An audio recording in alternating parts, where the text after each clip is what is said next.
But that's not all, because it's not just him, it's his family. This is the Waldorf Astoria.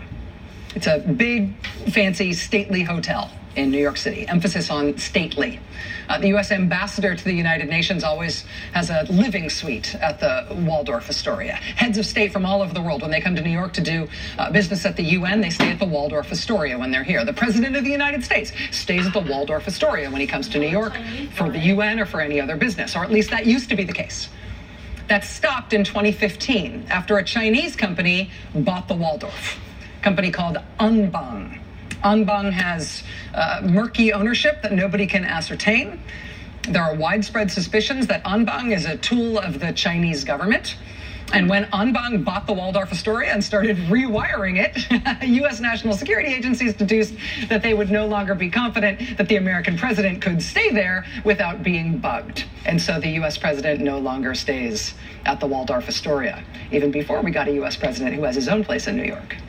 Anbang started off as a car insurance company in China, but they somehow became a gazillion-dollar global behemoth, and they started buying properties all over the world, particularly in the United States. During the Obama administration, some of Anbang's purchases were reviewed on national security grounds. Again, because this company appears to be front for the Chinese government, and you can't have foreign governments owning just anything in the United States.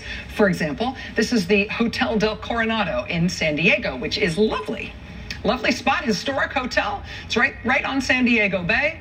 But look at the Hotel del Coronado on a map.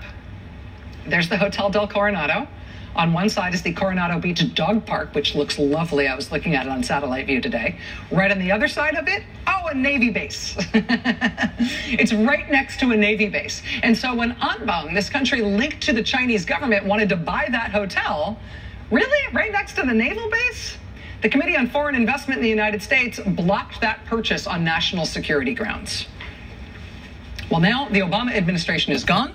The Trump administration is in effect. And now Anbang, this Chinese company, wants to do a huge new deal. They want to buy, number of the beast, forgive me, 666 Fifth Avenue. When 666 Fifth Avenue was sold in 2007 for $1.8 billion, it was the most expensive sale of a single building ever in the United States. Anbang just started shopping around a deal to buy it now for more than $1 billion over that price from 2007. They're valuing it at $2.85 billion for a single building. I believe that would make it the most expensive building in North America.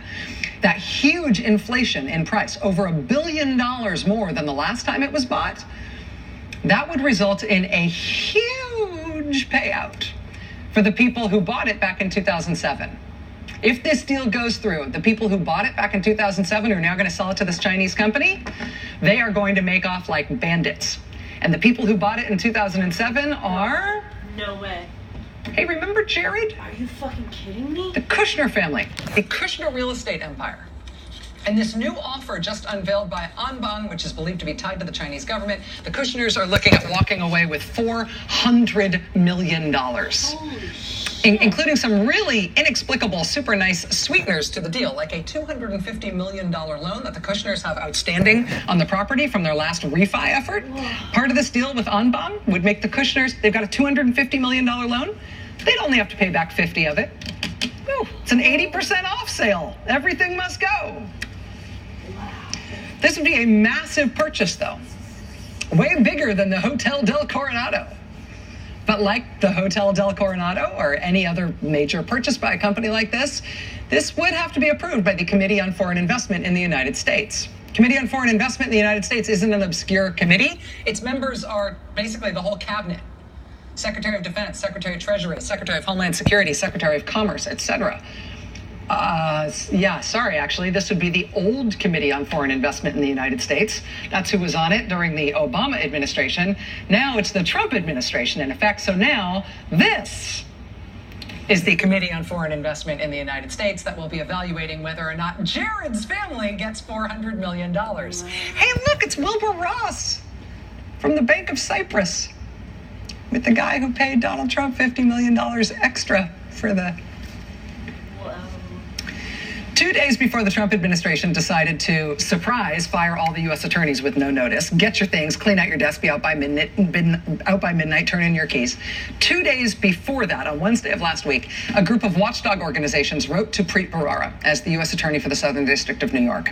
And they asked him, based on his jurisdiction, to please look into whether or not the president was illegally receiving payments from foreign governments through his continuing ownership stake in the Trump Organization.